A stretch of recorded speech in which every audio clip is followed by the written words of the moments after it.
Bonjour et bienvenue à tous pour cette vidéo aujourd'hui sur la découverte de la naturopathie holistique. J'ai eu le plaisir de réaliser une vidéo il y a quelque temps sur la réflexologie, j'espère que ça vous a plu.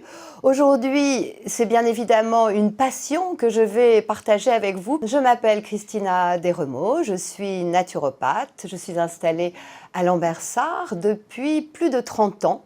Et vous allez découvrir au cours de ce petit temps ensemble que, avant d'être un métier, c'est avant tout bien sûr une passion pour moi. Lorsque je donne cours, ce qui arrive souvent et notamment au Collège de Naturo à Paris, je dis régulièrement aux élèves que si c'était à refaire, je referais exactement le choix que j'ai fait il y a plus de 30 ans de ce métier merveilleux qu'est la naturopathie et que j'ai le plaisir de vous faire découvrir aujourd'hui. D'abord quelques mots sur l'étymologie. Donc, naturo et pathos, en grec ancien, indiquait le fait que tout ce qui vient de l'extérieur au niveau de la nature nous apporte des informations qui va modeler en réalité soit notre terrain vers la santé ou vers la maladie. Ça, c'est l'étymologie la plus ancienne. Et puis, aux États-Unis, plus récemment, il y a eu effectivement naturopath et c'était le chemin de la santé par les méthodes naturelles et c'est voilà ce que ça regroupe en règle générale. Qu'est-ce que c'est exactement? Il y a pas mal de définitions, bien sûr, de la naturopathie. Il y en a des plus sophistiquées que d'autres. Je vais essayer de rester simple.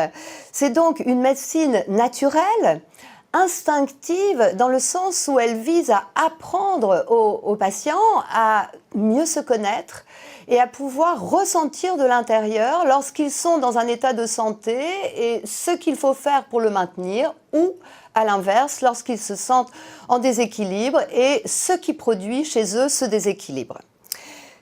Autre définition importante, c'est l'art, on dit souvent entre nous notre art, c'est l'art et la science de créer effectivement des conditions pour un patient, pour une personne, de créer des conditions favorables autour de cette personne pour permettre qu'elle puisse s'auto-guérir, améliorer son état de santé ou maintenir évidemment son état de santé s'il est déjà très bon.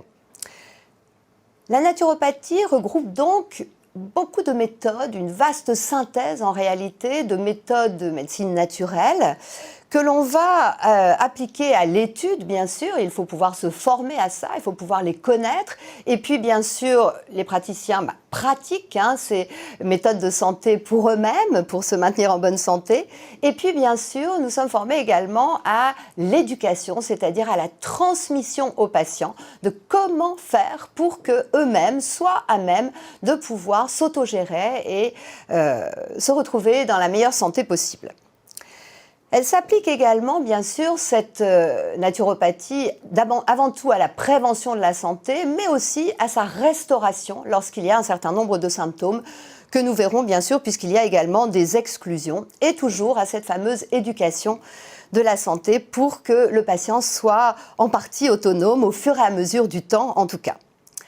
La naturopathie se base, la naturopathie holistique particulièrement, c'est ce dont je vais vous parler, se base sur 5 principes fondamentaux.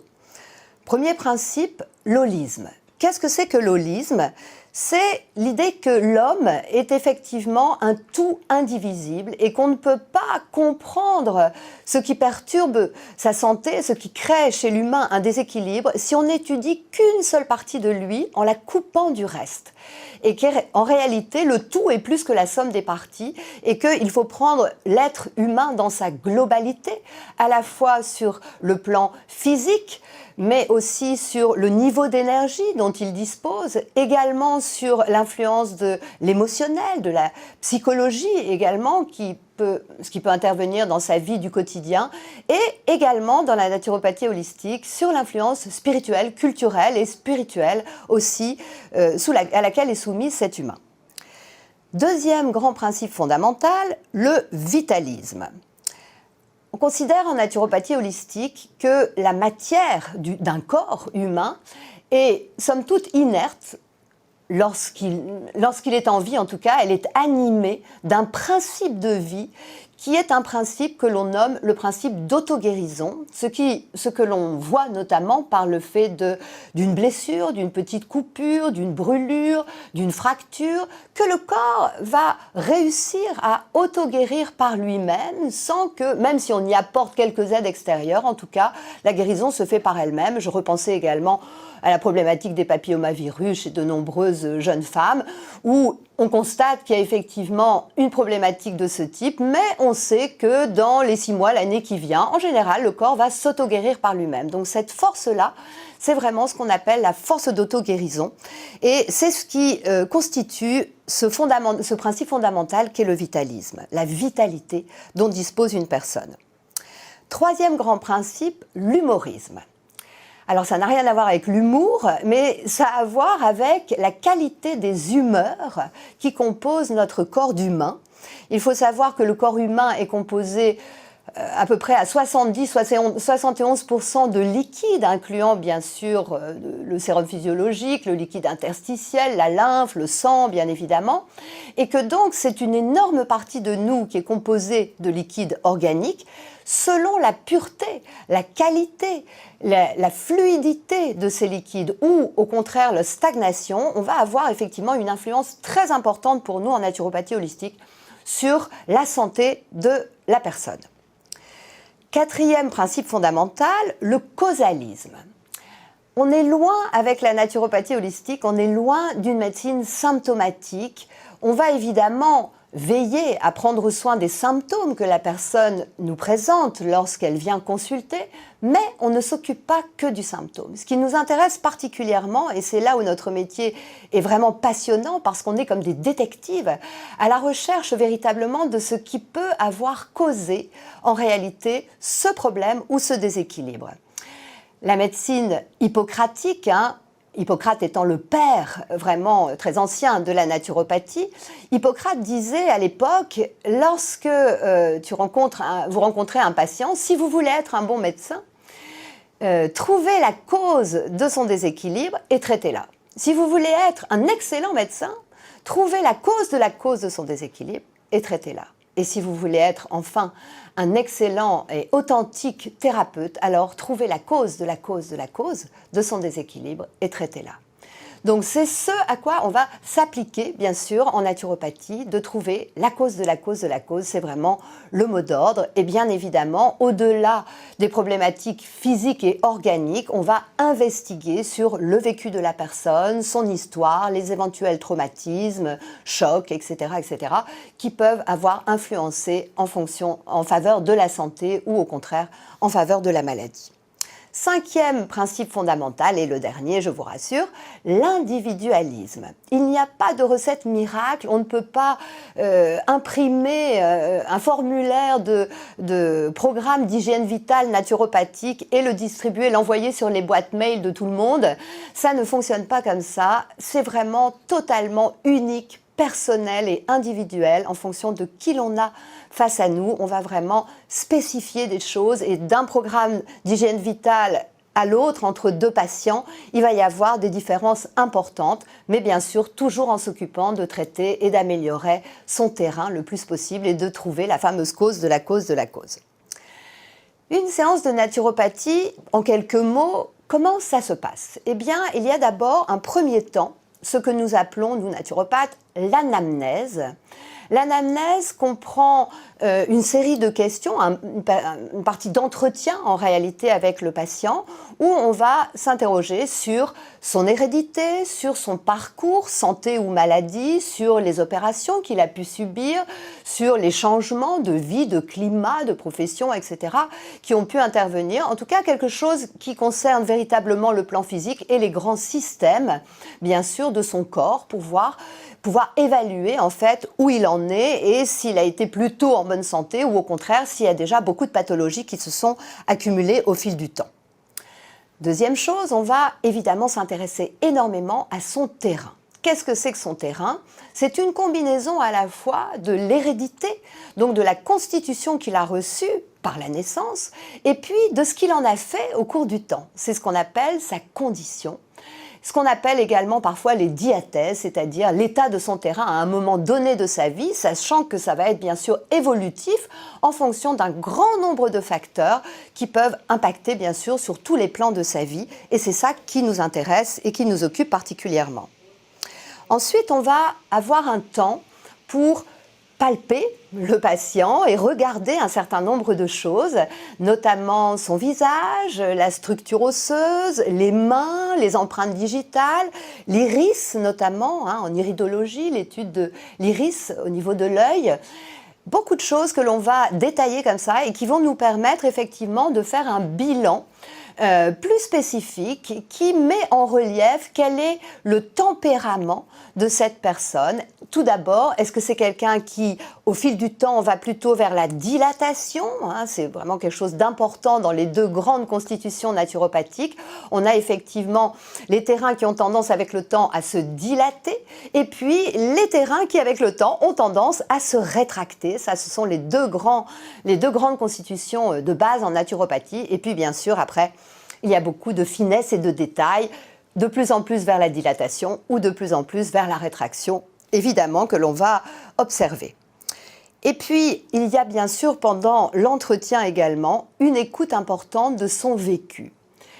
Il y a énormément de conséquences et d'impacts de l'émotionnel, du plan psychique et du plan spirituel qui retentissent en réalité sur la santé de l'humain. Ça marche dans les deux sens. Plus son corps est en bonne santé, plus son humeur, son caractère, sa vivacité d'esprit, son système nerveux a tendance à bien fonctionner.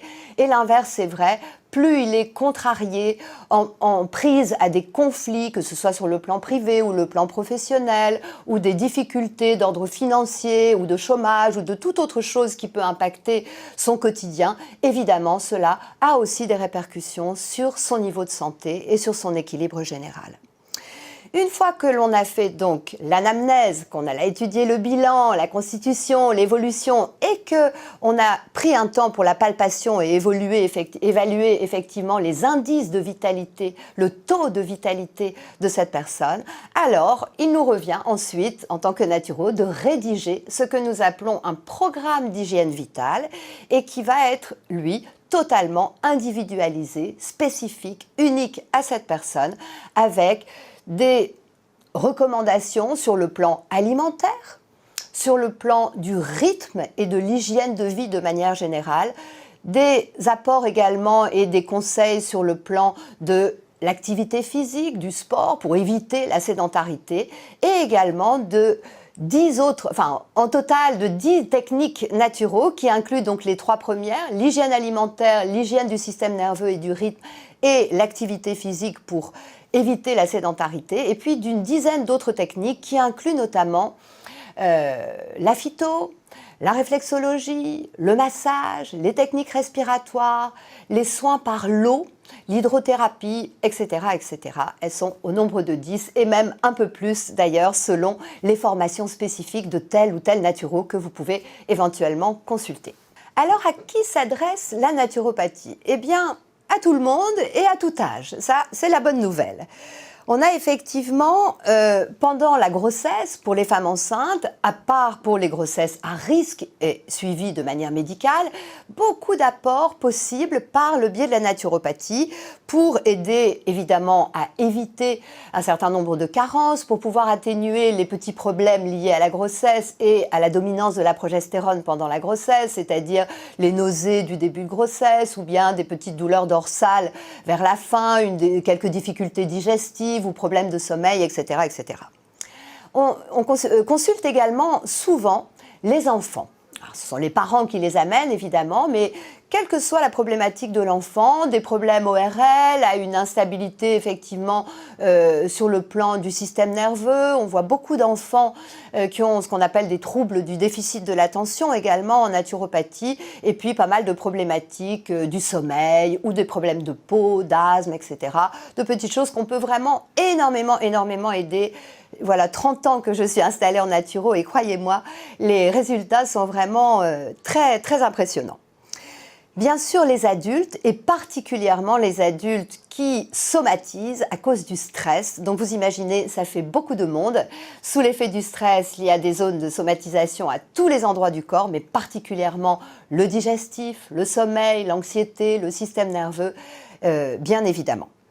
On a également pas mal de personnes âgées qui consultent, particulièrement dans le contexte Covid également, parce qu'elles craignaient par rapport à leur défense immunitaire, donc pour aider effectivement à veiller à compenser les éventuelles carences ou surcharges de leur terrain et pouvoir augmenter de manière naturelle leur vitalité et améliorer bien sûr leur immunité, surtout dans des contextes comme celui dans lequel nous sommes. Tous les curieux qui aiment comprendre, ça c'est vraiment un objectif important des personnes qui consultent en naturo, puisque je vous l'ai dit juste à l'instant, c'est vraiment une participation active des patients qui va être demandée pour que nos conseils naturaux soient mis en place. Si ce sont des personnes qui veulent effectivement uniquement une réponse symptomatique et qui n'ont pas l'énergie ou la capacité de pouvoir mettre en place un certain nombre de changements dans leur vie, alors ce n'est pas vraiment intéressant de consulter en naturo parce qu'on va effectivement les inviter à amener pas mal de modifications dans leur hygiène de vie, l'hygiène du rythme, etc. Et il faut qu'ils soient pleinement d'accord pour pouvoir le faire et le mettre en place. Évidemment, seuls les professionnels qui ont été formés à la naturopathie peuvent réaliser un véritable bilan naturopathique et fournir un programme d'hygiène vitale digne de ce nom. Et les différentes grandes écoles de naturopathie exigent pour cela qu'il y ait un minimum de 1200 heures, donc de 4 années d'études et un minimum de 1200 heures de formation, ce qui me paraît effectivement nécessaire pour que ce soit un accompagnement sérieux et intègre. Quels sont les risques et les contre-indications, bien évidemment, aussi, de la naturopathie? Alors, sont exclus pour l'accompagnement naturopathique, en tout cas seul, un certain nombre de choses, toutes les maladies graves, toutes les pathologies qui sont réservées à l'urgence médicale et à l'accompagnement médical. Nous pouvons effectivement, dans certaines pathologies, même parfois lourdes, apporter un confort et un accompagnement par les massages, par la relaxation, par la détente, mais c'est plus un confort que véritablement une activité de soins. Donc les graves maladies lésionnelles et dégénératives sont réservées à la médecine d'urgence. Les lourds traumas suite d'accidents ou urgences chirurgicales, bien sûr, le sont également. Les addictions qui menacent la vie, les grands problèmes d'alcool ou d'addiction à la drogue, autre chose, sont évidemment exclus pour nous. Les grossesses à risque qui exigent un suivi médical sont exclues également. Les grands malades qui sont tellement épuisés qu'ils ne disposent plus de vitalité suffisante pour qu'on puisse espérer solliciter leur force d'auto-guérison sont exclus aussi pour la naturopathie. Et bien sûr, je le disais tout à l'heure, les personnes qui ne veulent qu'avaler un comprimé ou un médicament et ne rien savoir du tout d'éventuels changements de leur alimentation. On sait que les Français aiment beaucoup un certain nombre d'aliments et que parfois toucher à leur assiette, c'est quand même prendre des risques. Les indications maintenant de la naturo, eh bien, c'est tout le reste. Bien évidemment, les petits soucis, les soucis de santé, sans urgence en tout cas, même qu'ils soient ponctuels ou qu'ils soient chroniques, tendance aux migraines, quelques cystites récidivantes, des mycoses aux pieds qui apparaissent, qui disparaissent et qui reviennent et qui gênent. Voilà, des petits soucis comme ça, il n'y a aucun problème là, on excelle dans ce genre de choses. Tous les troubles liés au stress, je vous le disais bien sûr, et notamment les personnes qui ont fait des tas de bilans sanguins, des colos, etc. Et on ne trouve rien, on leur dit bah non, écoutez, ça doit être dans votre tête. Apparemment, il n'y a rien, mais eux continuent à avoir mal, donc ça c'est vraiment une grande partie bien sûr de notre patientèle. Les problèmes digestifs et toutes les intolérances alimentaires avec aujourd'hui la folie du sans gluten, des maladies cœliaques, des intolérances au lactose que l'on voit de plus en plus, ça c'est une grande partie aussi de notre patientèle. tous les troubles liés au système nerveux et particulièrement les troubles d'angoisse, d'anxiété ou de problématiques liées au sommeil, que l'on voit beaucoup aussi et que l'on peut vraiment accompagner de manière très intéressante. Et bien sûr, les personnes qui vivent des périodes de changement et qui sont sollicitées dans leur faculté d'adaptation de manière importante. Je pense à des périodes de séparation, de divorce, de mise au chômage, de deuil, bien évidemment, qui sollicitent beaucoup la personne sur tous les plans et que l'on va pouvoir aider, bien sûr, de manière importante également. Les fluctuations du poids, c'est aussi un motif de consultation assez fréquent, ainsi que les baisses de morale. Alors, il ne s'agit pas des grandes dépressions qui sont prises en charge par le corps médical, mais bien évidemment des déprimes passagères, des déprimes légères, des déprimes liées au manque de luminosité, particulièrement en automne ou en hiver, lorsqu'il y a peu de soleil ou dans les périodes, effectivement, où la météo ne nous est pas particulièrement favorable. Et puis, une énorme partie de la clientèle aussi concerne les personnes qui manquent de confiance en elles, qui ont subi des situations de harcèlement, qui subissent des pressions énormes sur le plan professionnel ou au privé, des situations très compliquées, des situations de vie très compliquées. Ça, c'est aussi une grande partie de notre clientèle. Et évidemment, le symptôme numéro 1 qui peut recouvrir mille et une choses derrière ça, la fatigue. Quels sont les bienfaits de la naturopathie holistique? Eh bien, ils sont nombreux et je vais commencer par un qui m'intéresse beaucoup et qui fait que ce métier pour moi est extrêmement passionnant. Ce sont les personnes qui ont envie d'apprendre à mieux se connaître. À partir du moment où on a vécu une première séance de consultation en naturopathie, le patient découvre mille et une choses. D'abord, ils sont surpris des questions qu'on leur pose, qui sont parfois étranges et extrêmement intimes et personnelles, bien évidemment, mais ce qui est important, c'est d'apprendre, que la personne va pouvoir apprendre à la suite des consultations et des mises en lumière, des prises de conscience qui auront lieu pendant la consultation. La personne prend conscience de ses besoins, de ce qui est bon pour elle, de ce qui est moins bon pour elle, des aliments qui sont amis, des aliments qui sont ennemis, des forces qu'elle a de manière constitutionnelle ou conditionnelle avec lesquelles elle est arrivée dans la vie et sur lesquelles on va s'appuyer, bien sûr, et puis des systèmes qui sont plus sensibles, plus fragiles, liés à l'hérédité ou pas d'ailleurs, et que l'on a besoin bien sûr de sponsoriser pour que la personne conserve sa santé le plus et le mieux possible. On va bien sûr amener et aider le patient à sélectionner au niveau alimentaire un certain nombre de choses qui sont favorables à sa santé et favorables à la pureté de ses humeurs et d'autres qui sont fortement défavorables et ce n'est pas toujours pour leur plaire, vous allez le voir tout à l'heure. Découvrir son potentiel, ses forces et ses faiblesses, c'est évidemment aussi pour moi extrêmement intéressant et pertinent. Évaluer les carences et les surcharges qui se sont mises en place au cours des années, ce qu'on appelle l'évaluation de l'état des émonctoires, c'est-à-dire des grands systèmes qui permettent de débarrasser notre corps de tout ce qui le pollue et de voir s'ils sont très actifs, si on arrive à bien s'auto-nettoyer, à se dépolluer, à se détoxifier facilement, ou au contraire, si les émonctoires sont très en panne et que l'on s'encrasse au fur et à mesure, justement parce que les émonctoires ont besoin d'être aidés et sollicités de manière naturelle.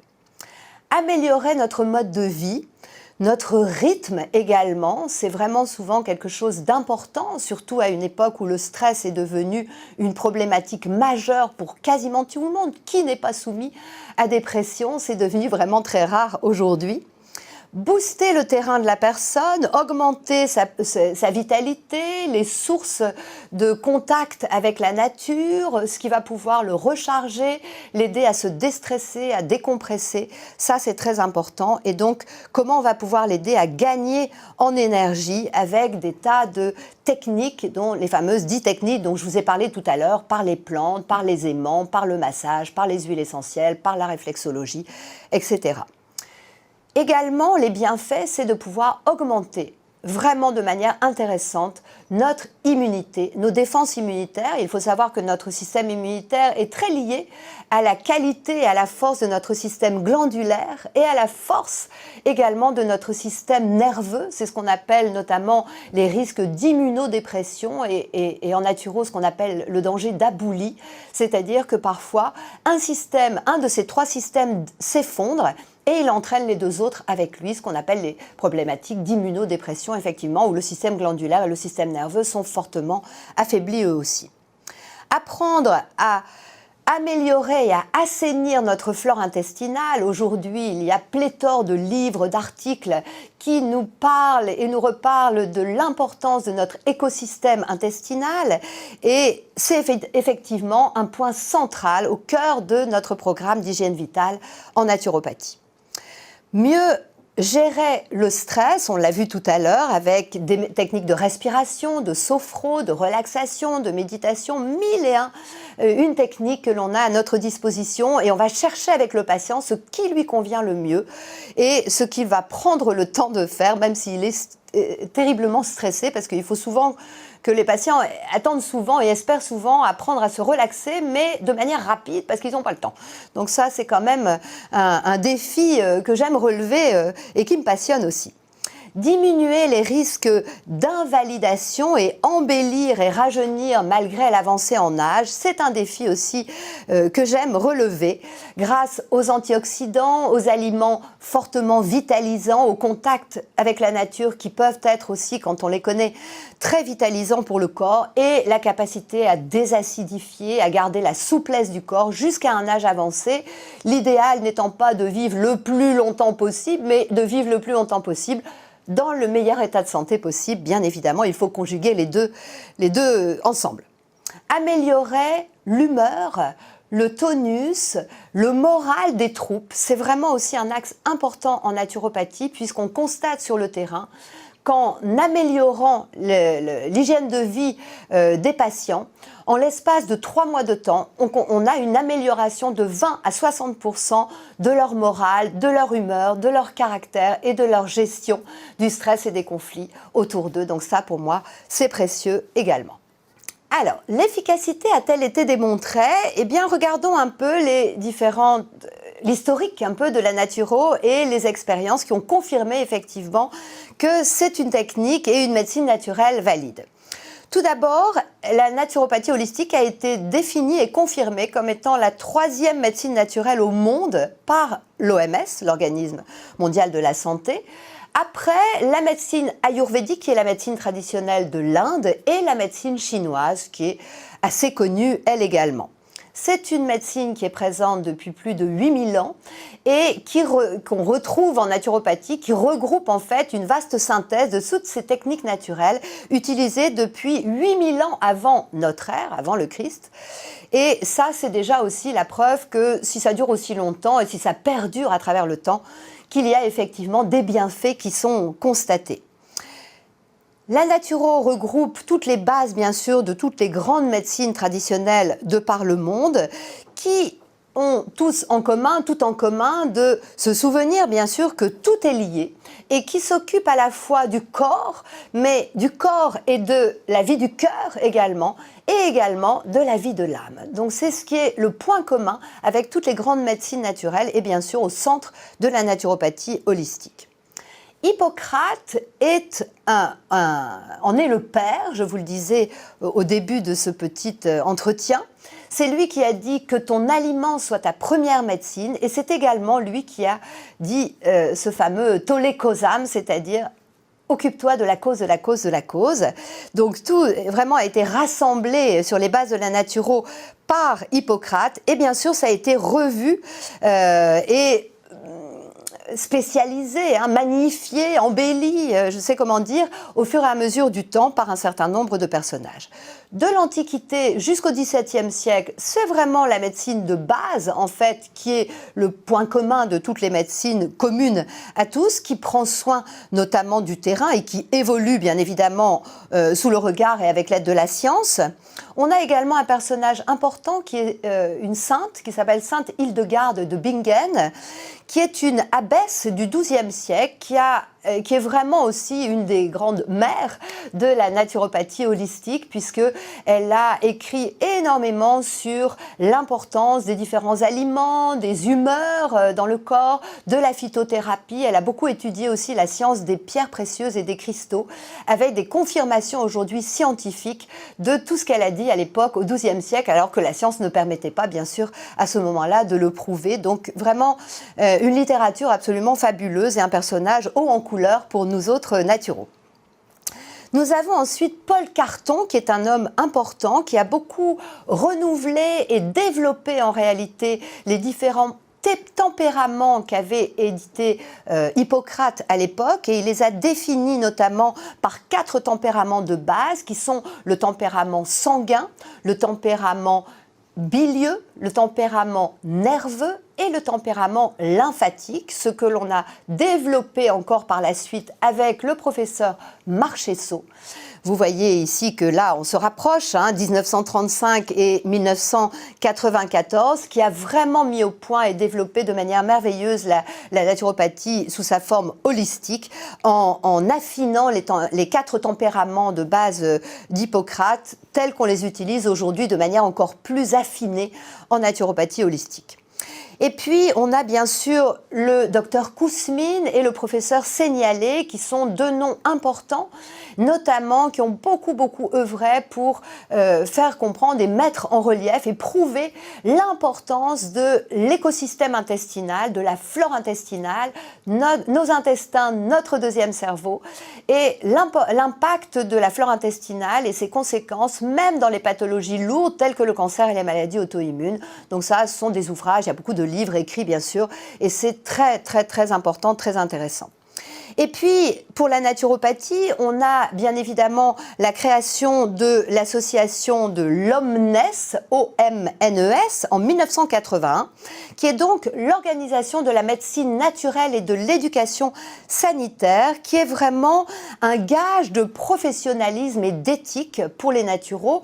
Je suis moi-même naturo et certifiée par la FENA, dont je vais vous parler dans une minute, et membre de l'Omnes. C'est un gage d'éthique, puisqu'il faut fournir un casier judiciaire vierge, il faut fournir tous les diplômes, il faut certifier d'avoir eu minimum 1200 heures de formation, voire bien sûr d'autres formations complémentaires, et d'être déclaré en règle auprès de l'URSSAF, etc., des organismes officiels, ce qui est une preuve de sérieux, bien évidemment, importante et fondamentale pour la naturo et pour qu'elle soit reconnue de plus en plus sur le plan national et sur le plan international.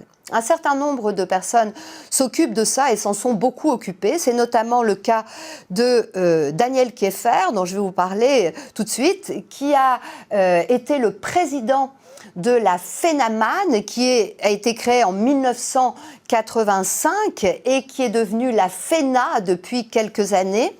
Donc la Fédération française qui regroupe les grandes écoles de naturopathie et qui est aussi, bien sûr, qui atteste du sérieux et de la qualité de formation, bien sûr, des thérapeutes lorsqu'ils sont confirmés, certifiés par la FENA, et d'autant plus lorsqu'ils sont également membres de l'Omnes. Monsieur Daniel Kieffer a été donc président de la FENAMAN pendant des années. Il est aujourd'hui vice-président de la FENA. Il a énormément fait pour faire évoluer et faire reconnaître la naturopathie, puisqu'il est expert auprès du Parlement européen dans ce sens et dans cette démarche. Il a écrit de nombreux ouvrages. J'ai la chance d'avoir été formée dans son collège, qui est le collège Senato, qu'il a créé en 1981 à Paris, et dans lequel j'enseigne également depuis plus de 30 ans.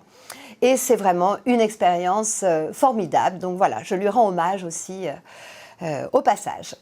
Voilà, j'espère que cette vidéo vous a plu et qu'elle vous a apporté. Et nous allons passer maintenant, si vous le souhaitez, à un petit moment pratique avec un patient volontaire pour que vous puissiez voir de manière plus précise encore comment se déroule une consultation naturopathique. Merci de votre écoute et peut-être à bientôt.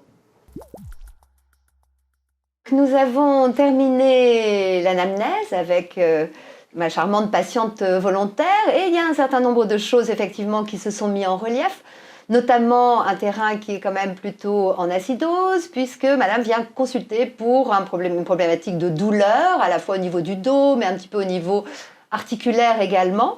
Et donc on a pris le temps de regarder une journée type au niveau alimentaire, d'évaluer un peu son niveau d'énergie, son sommeil et les grands systèmes. Et à la lumière de ça, maintenant, pour confirmer par le corps qui ne ment jamais, lui, je vais prendre un temps de palpation pour justement mettre en relief quelle est un peu la constitution, quelle est sa condition, quels sont les indices de vitalité qui sont nombreux ici. Et bien évidemment, ensuite, je reprendrai un temps avec vous pour donner quelques pistes de travail et de modification, bien sûr, de l'hygiène de vie en faveur de sa santé.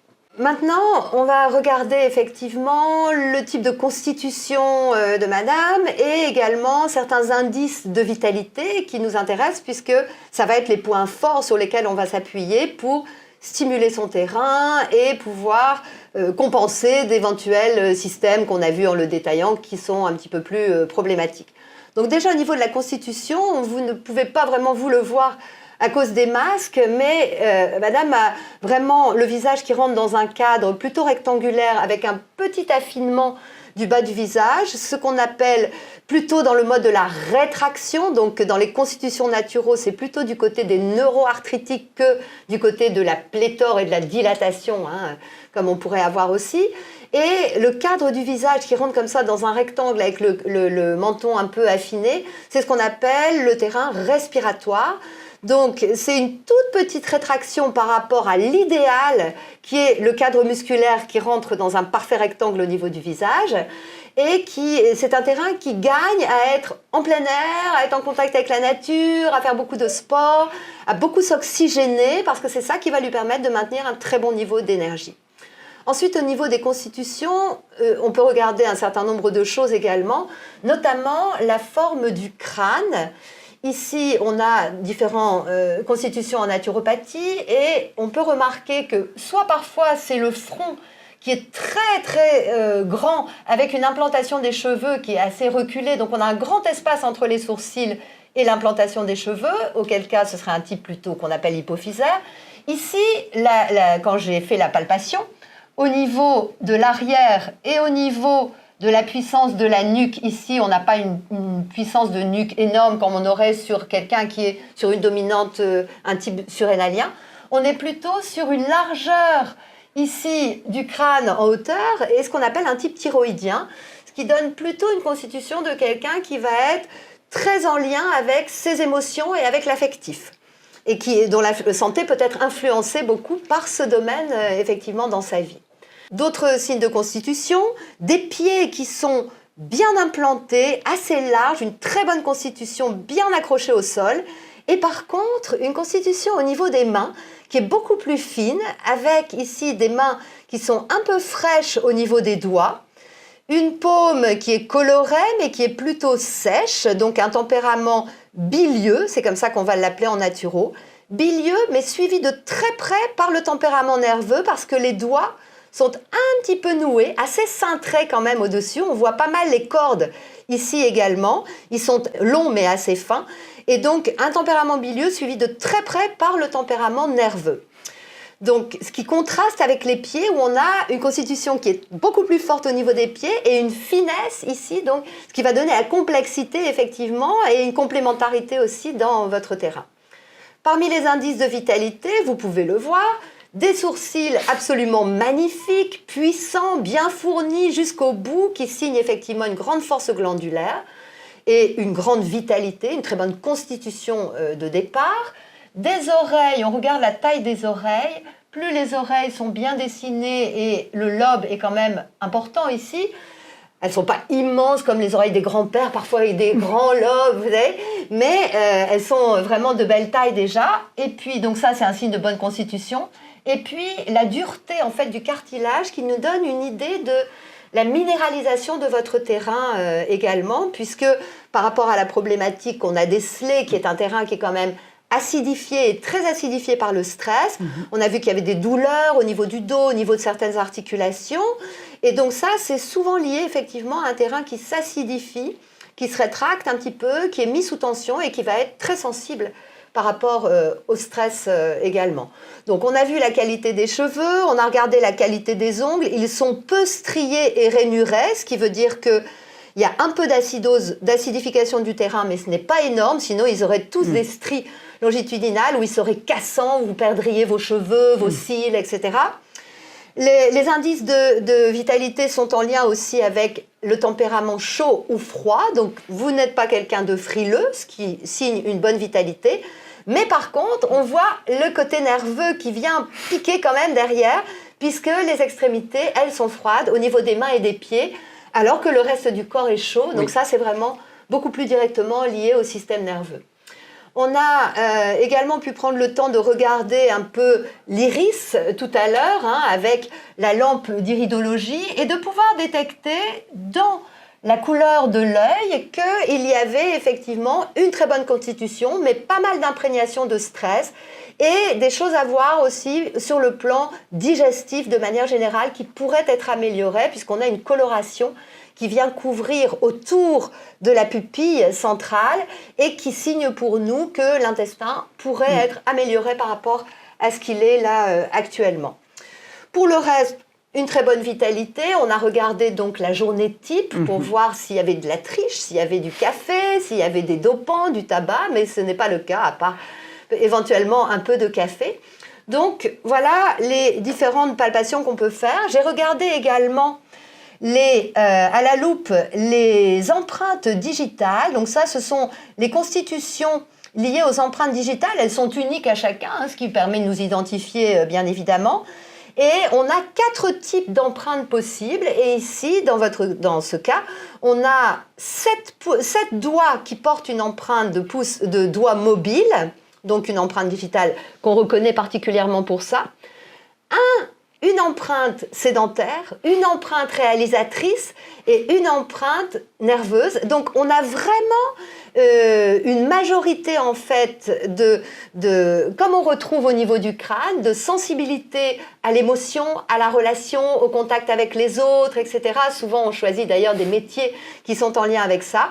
Et on a également une complémentarité et un peu de tout. Donc une personnalité qui est assez complète et ça c'est vraiment très chouette également. On a regardé aussi dans les indices de vitalité la puissance des râbles, c'est-à-dire au niveau des reins, la puissance ici de cette musculature, elle est tonique, la puissance des muscles lorsqu'ils sont simplement au repos, qui est quand même assez ferme, un corps qui est assez chaud. Donc on a beaucoup d'indices de vitalité importants ici, en plus de votre jeune âge, bien évidemment, qui permettent effectivement, si on met un programme d'hygiène vitale en place, que rapidement, vous puissiez avoir, par rapport aux douleurs, etc., une amélioration vraiment assez rapide. Donc nous avons effectivement posé pas mal de questions pendant l'anamnèse, j'ai eu les réponses que je souhaitais, nous avons pris le temps de palpation pour étudier les indices de vitalité, etc. Et la constitution, la condition de madame. Alors maintenant, vient le temps de ce fameux programme d'hygiène vitale, absolument individuel, unique et personnalisé, bien sûr, pour vous. Donc par rapport à ce que j'ai pu remarquer. Le programme d'hygiène vitale se base évidemment sur une hygiène alimentaire, certaines modifications, peut-être d'aliments qui sont moins intéressants que d'autres, et puis une hygiène du rythme et de prendre soin du système nerveux, et une hygiène effectivement sportive, physique, pour éviter la sédentarité. Donc déjà, premier axe au niveau de l'alimentation, nous avons pris le temps d'avoir une journée complète type de madame, donc je sais ce qu'elle prend, ce qu'elle mange, ce qu'elle boit du matin au soir. Première chose ici par rapport à votre terrain, quand même un petit peu acidifié, et les douleurs qui vous amènent à consulter, c'est de boire plus d'eau, faiblement minéralisée si possible, pour que vraiment ça permette de laver le corps et d'aider les reins notamment, qui sont l'émonctoire principal, à éliminer les acides qui peuvent stagner et perturber, acidifier le terrain un peu à la fois. Et puis parce que le fait de diluer en buvant plus d'eau et probablement donc soit des eaux faiblement minéralisées et puis également quelques infusions de plantes qui pourraient être très intéressantes. Il suffit de se procurer un thermos d'1 litre et de pouvoir mettre en place, de préparer pour la journée une tisane par exemple verveine qui pourrait être très intéressante à la fois sur le digestif mais aussi sur la régulation du système nerveux et une plante vraiment qui a de nombreux effets à tous les niveaux du corps, hein, aussi bien sur l'estomac, le foie, la vésicule, l'immunité même, le cycle, enfin bref. Donc c'est une plante vraiment formidable et qui serait intéressante pour vous. Ce que je mettrais aussi, c'est peut-être un peu d'infusion de reine des prés, qui est une plante, qui est la grande plante de l'acide urique, donc une plante d'élimination des acides qui viennent titiller et enflammer un peu les tissus, les articulations, et qui est une plante assez douce qu'on peut prendre, en tout cas avec votre vitalité, quasiment en toute saison. Donc ça pose aucun problème et qui est plutôt agréable en plus à boire. Voilà, 2 exemples de plantes qui pourraient être intéressantes à prendre régulièrement. Le fait de boire chaud va contribuer aussi à détendre votre corps et à favoriser effectivement une certaine détente et relaxation du système nerveux, ce qui est plutôt intéressant ici sur votre terrain. Évidemment, les cafés ne sont pas vraiment vos amis. Hein. Tout à l'heure dans les vidéos, j'ai sauté un point d'ailleurs sur nos péchés pas mignons. Hein, souvent les patients disent « Ah oui, j'aime bien un petit chocolat avec le café, on n'a pas trop vu, mais je pense qu'il n'y avait pas beaucoup de sucré dans votre alimentation, pas beaucoup de laitage de vache, ni de charcuterie ou d'aliments comme ça qui peuvent être parfois plus compliqués au niveau digestif et facteurs d'acidification, pas énormément de viande, vous n'êtes pas une grande carnivore non plus. Donc effectivement, de privilégier pour continuer à apporter des minéraux, de privilégier peut-être plus souvent le poisson, les crustacés et les fruits de mer, pour avoir un apport en calcium, en phosphore, etc., de manière très intéressante. Je ne sais pas si vous mangez des algues ou si vous en avez déjà mangé dans les japonais, restaurants japonais, etc. Mais c'est une source de minéraux extraordinaire, sans aucun encrassement. Alors, ce n'est pas une habitude culturelle chez nous en France, hein, mais alors que ça l'est beaucoup en Asie et au Japon. Et en même temps, on voit qu'eux ne développent pas beaucoup moins de problématiques de douleurs inflammatoires, articulaires, ostéo-articulaires que nous en Europe, alors qu'on consomme pourtant beaucoup de laitage, mais qu'au niveau de l'acidification, de l'ostéoporose, on est quand même les champions. Et donc, voilà, c'est compliqué. Alors que les algues, effectivement, sont très digestes, ont tendance à nettoyer l'intestin et à fournir un apport de minéraux tout à fait intéressant et tout à fait conséquent. On a ensuite donc plutôt éviter le café, peut-être essayer de le remplacer justement par les infusions chaudes ou d'en garder qu'un sur les deux, parce que sinon ça vient effectivement solliciter et amener au corps la sensation d'une énergie qui n'est pas totalement réelle parce qu'elle est un peu artificiellement sponsorisée par la caféine et donc ça vient plutôt titiller et ennuyer le système nerveux que d'amener une bonne énergie vitale qui soit calme, posée et profonde, dont on a en général tous besoin dans nos vies du quotidien. Ce que j'aimerais aussi pouvoir proposer de mettre en place au niveau alimentaire, c'est effectivement de veiller peut-être à ne pas manger trop tard pour ne pas encombrer le système digestif, le foie, l'intestin, avec un repas qui est pris trop près de l'heure du coucher. Ça pourrait être intéressant aussi.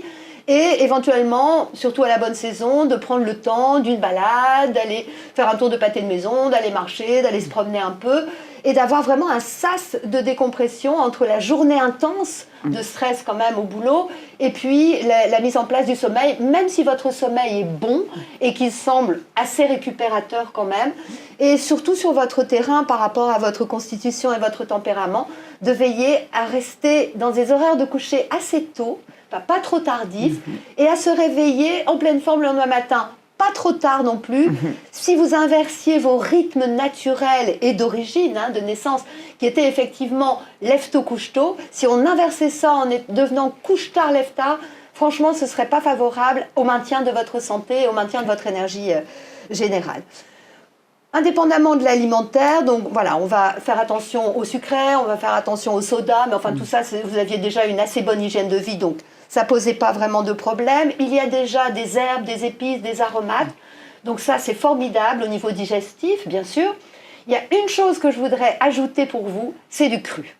Pour moi, ça manque vraiment de crudité. Vous dites que c'est surtout l'été. En plus, vous habitiez dans le sud avant, donc vous aviez l'habitude de manger beaucoup de salades, d'aliments vivants, crus, plein de vitamines. Et c'est vrai que le fait d'être dans le nord, on a tendance, à cause du climat, à compenser avec une cuisine plus chaude. Mais même l'hiver, l'automne-l'hiver, c'est vraiment, vraiment indispensable, super important, d'avoir une crudité minimum, salade, crudité, jour minimum. Donc on va essayer vraiment de remettre ça en place, évidemment avec des huiles vierge, première cuisson à froid, riche en oméga 3, 6. Et inclure aussi les poissons des mers froides, j'en parlais tout à l'heure par rapport aux oméga 3, 6, 9, qui sont importants aussi bien pour la santé que pour l'immunité, que pour la peau, que pour votre vitalité de manière générale. On pourrait ajouter éventuellement aussi des jus de légumes. Donc simplement une centrifugeuse et pouvoir avoir effectivement l'apport vitaminé et vivant en énergie, une énergie extraordinaire, un concentré d'énergie dans un petit verre. Soit de le mettre le matin, là c'est vraiment les champions de la super forme, les grands sportifs qui commencent avec un jus de légumes le matin. Bon, nous on n'a pas l'habitude, on est plutôt au banania, tartine Nutella, jus d'orange, yaourt, donc c'est plus compliqué. Mais c'est souvent aussi quelque chose qu'on doit changer. Vous, votre petit-déj était quand même assez correct, peut-être éviter les laitages animaux, préférez peut-être des laitages végétaux, il y a tellement de choix. Aujourd'hui, même en grande surface, c'est devenu assez facile. Mais en tout cas, il était quand même assez bon avec des céréales, avec des choses complètes. De privilégier bien sûr l'alimentation la plus bio possible, ingurgiter le moins de pesticides possible, ça ce serait assez formidable aussi. Et voilà, dans l'ensemble, au niveau alimentaire, il n'y a pas énormément d'autres choses à changer. Deuxième axe qui me paraît intéressant, aider à l'équilibre nerveux, puisqu'on a vu au niveau des constitutions et notamment au niveau de la main, que sur cette magnifique vitalité, on a quand même une main de milieu et puis des signes de nervosité. Et vous confirmez que sous état de stress, avec le rythme bien sûr du quotidien, il y a une augmentation, une aggravation des douleurs, c'est assez fréquent. Donc dans ces cas-là, ce qui serait intéressant de mettre en place, c'est effectivement l'eau chaude. Un bain chaud, pour ne pas y perdre de minéraux, on peut y mettre plusieurs belles poignées de sel marin, assez régulièrement, pour éviter que vous laissiez vos minéraux dans l'eau du bain, bien évidemment. Un bain à température du corps et un petit peu au-dessus, et de prendre le temps de s'y détendre, une dizaine à une vingtaine de minutes, sans que ça vous fatigue, pas au-delà, sinon ça peut fatiguer évidemment. On peut avoir également, bien sûr, le fait de poser une bouillotte sur le ventre, le foie et le ventre. Après un repas, va faciliter son travail, va aider effectivement à améliorer après le sommeil, l'état de la peau et éviter beaucoup d'encrassement. Il y a un certain nombre de techniques respiratoires qu'on pourrait voir ensemble lors d'une autre séance si vous le souhaitez éventuellement, et notamment la respiration relaxante qui consiste dans un schéma assez rapide, à s'allonger, à prendre le temps de détendre le corps avant de vous endormir ou même assise dans un canapé, peu importe. Et on va prendre un temps d'inspire, par exemple de 4 secondes, de 3 ou 4 secondes pour l'inspire. Puis on retient, évidemment c'est une respiration ventrale, basse, abdominale. On garde l'air pendant à peu près 4 secondes également. Et on va vider sur 6 ou 8. En réalité, le temps pour vider l'air correspond à la somme du temps de l'inspire et de la rétention. J'inspire sur 3 temps, je garde sur 3 temps, je vide sur 6. Ou j'inspire sur 4, je retiens sur 4, je vide sur 8. C'est une respiration qu'on utilise pour ramener le système nerveux au calme quand on sent qu'on est un peu speed dans le cours de la journée et qu'on a arrêté de respirer, qu'on a bloqué le diaphragme, que le ventre est tout noué, que les trapèzes commencent à se tendre aussi, qu'on est crispé, pour vraiment revenir à la détente. Et si on fait ne serait-ce que cette respiration comme ça, tranquille, même assis à son bureau, en laissant les yeux se fermer tranquillement, on va ramener effectivement le système nerveux dans une tranquillité, plutôt en parasympathique, au lieu du cravachage habituel qui est en orthosympathique la plupart du temps. Donc ça pourrait être une piste également. Et bien sûr, moi je vous inviterai, avec votre terrain très dynamique qui fait beaucoup de choses et c'est super, à pouvoir équilibrer ça avec des temps de repos, de détente, de ne rien faire, d'écouter de la musique. Et puis bien sûr, peut-être des clés de sophro, de relaxation. Il y a des sites, des applications aujourd'hui, c'est devenu très facile. Et je pense que ça pourrait être vraiment quelque chose qui vous équilibre à merveille. Enfin, troisième grand axe, le sport, la nature, on a vu tout de suite avec votre constitution, même la forme du visage en tant que tempérament respiratoire. Le fait d'être en contact avec la nature, prendre l'air, faire du sport, vous oxygéner, c'est très important. Donc vous êtes déjà très sportif, donc c'est formidable. C'est vrai que sur votre terrain, l'eau, le fait d'aller à la piscine, le fait de nager, le contact de l'eau, peut être vraiment très équilibrant sur un tempérament qui a tendance à vite monter un peu en pression quand il y a du stress. Ça va vraiment permettre, un peu comme une poêle chaude qu'on met dans l'eau fraîche et qui va s'apaiser comme ça. Et bien sûr, le fait des promenades, de l'oxygénation, comme je disais, avant le sommeil ou de toute forme de sport. Moi, je ferais prudemment quand même, en tout cas le matin, ce serait très intéressant d'avoir un réveil énergétique, un peu de stretching, mais quelque chose d'assez doux pour pas cravacher le système nerveux tout de suite au réveil. Et par contre, en fin de journée, enfin dans le milieu de la journée, on peut avoir des trucs plus cardio, comme vous les aimez. Et d'éviter ça par contre le soir ou le matin, tôt, voilà, aux deux extrêmes, et de le faire plutôt dans le courant de la journée pour éviter de survolter trop le système nerveux. Voilà quelques pistes. Je pense que la danse aussi pourrait être intéressant. Il y a quelque chose de très gracieux dans votre personnalité, dans votre être de manière globale. Et on sent que ça a été très musclé et très dynamique. Voilà, on sent qu'il y a cette énergie qui est puissante, qui est très volontaire. Et je pense que ce serait intéressant de faire l'expérience de quelque chose qui est aussi dans le lâcher-prise, dans la rondeur, dans la souplesse et dans quelque chose qui est de l'ordre du gracieux. Ça pourrait vraiment apaiser beaucoup intérieurement et apporter un équilibre supplémentaire et une richesse supplémentaire à votre terrain qui dispose déjà de beaucoup d'atouts. Merci d'avoir été présent avec nous. J'espère que ça vous a plu, que ça vous a intéressé. Je tiens évidemment à vous rappeler que les quelques pistes bien succinctes, évidemment, et les conseils que je viens de donner à cette personne, à ma patiente volontaire, lui sont propres et ne sont pas du tout universels. Ils sont effectivement individualisés et correspondent à son terrain. Donc ne prenez pas tous ces conseils pour vous, ils ne vous correspondent peut-être pas. Et je me réjouis en tout cas d'avoir pu partager ma passion, la naturopathie, et vous faire découvrir comment se passe un entretien. Et j'espère peut-être à bientôt. Je vous remercie. À bientôt. Au revoir.